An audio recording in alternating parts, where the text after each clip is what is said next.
Hello hello, salut à toi qui me regarde, je suis Christelle et bienvenue sur ma chaîne Koala d'Asie.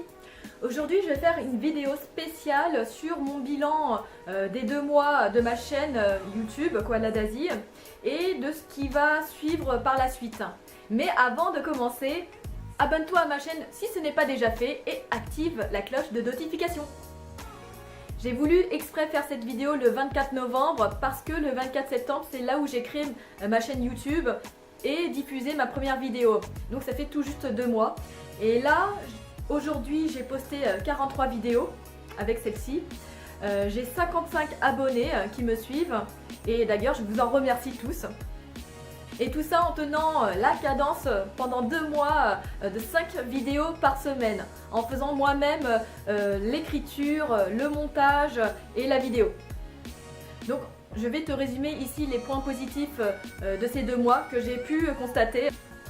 Premier point, je suis largement plus à l'aise dans la prise de parole en public, la façon dont je m'exprime et aussi dans mes mouvements. Et je commence aussi à assumer ma personnalité en public, ce qui n'était pas évident car parmi ceux qui me connaissent, beaucoup ne me connaissent pas sous cet angle et aussi parce que je me suis beaucoup développée depuis quelques années. Deuxième point, au niveau du contenu, ce qui est intéressant, c'est que je me découvre une passion pour l'écriture, ce qui est aussi curieux parce que déjà je n'ai pas le profil littéraire et de 2, je fais aussi des fautes de français. Et ce qui me passionne à travers l'écriture, c'est que je développe non seulement ma réflexion, mais aussi mon esprit de recherche à chaque vidéo que je réalise. Et au bout de 2 mois, j'ai l'impression d'avoir trouvé mon style d'écriture. Et de cette nouvelle passion, je pense créer d'autres projets autour de l'écriture de livres. Mais là encore, je me laisse le temps de la réflexion. Le troisième point, c'est que je suis agréablement surprise de voir à quel point je peux avoir de l'inspiration et que cette inspiration me vient de mon entourage, sans qu'il le sache, des problématiques qu'ils rencontrent et aussi des discussions autour de sujets qui me poussent à approfondir. Et le dernier point, pour quelqu'un qui n'a jamais touché à un logiciel de montage, je trouve que ce que j'ai fait jusqu'à présent, c'est déjà pas mal. Surtout que là, j'utilise un logiciel gratuit, le Easy Movie Maker. C'est un logiciel qui est pratique pour les débutants, mais qui est très limité si on veut faire des effets ou couper des séquences à la centième de seconde près. Donc là, je viens de te parler des points positifs après 2 mois de vidéo.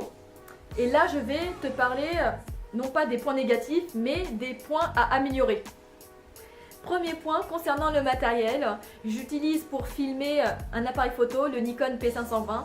Et pour l'éclairage, je dépends essentiellement de la lumière du jour. Et comme en France, on est en hiver, et bah du coup, la nuit, elle tombe très vite. Et du coup, je dois faire des vidéos entre midi et 15h. C'est pour ça que certaines de mes vidéos sont sombres et que j'utilise la lumière de mon appartement. Donc, solution selon mon budget, je compte investir prochainement dans un micro pour entendre nettement ma voix, mais aussi dans l'éclairage. Et peut-être plus tard, investir également dans une caméra. Deuxième point concernant les logiciels, je compte passer un cran au-dessus en utilisant Adobe Premiere, qui est un logiciel de montage vidéo pour réaliser des films. Et je compte aussi utiliser Photoshop, car jusqu'à présent j'utilisais PicMonkey pour mes miniatures, qui est un site gratuit mais qui a des options payantes comme l'exportation d'images. Troisième point concernant ma visibilité sur YouTube, là encore c'est une découverte. J'utilise actuellement une appli sur Chrome qui s'appelle TopBuddy pour mieux référencer mes vidéos sur YouTube. Et là encore, il faut que je trouve le temps de m'y pencher, de me former dessus. Car là, je me suis imposé une cadence de ouf, 5 vidéos par semaine, c'est énorme. Et comme je fais tout moi-même, l'écriture, le montage, plus la vidéo, ça me demande pas mal de concentration, de temps et d'énergie. Et en plus de ça, j'ai commencé à partager mes vidéos sur les réseaux sociaux. Il ne manque plus que de créer mon Facebook et mon Twitter et aussi de voir comment les réseaux sociaux marchent. Autant te dire que j'ai beaucoup de points à améliorer. Et dernier point, Oui, je sais, c'est toujours le même décor, le même look, le même maquillage. En gros, ça fait pas forcément vendre. Concernant le décor, si je déménage un jour ou si je veux passer un cran au-dessus en faisant mes vidéos à l'extérieur, et là encore on entendrait le bruit de fond, il faudrait que je m'organise autrement.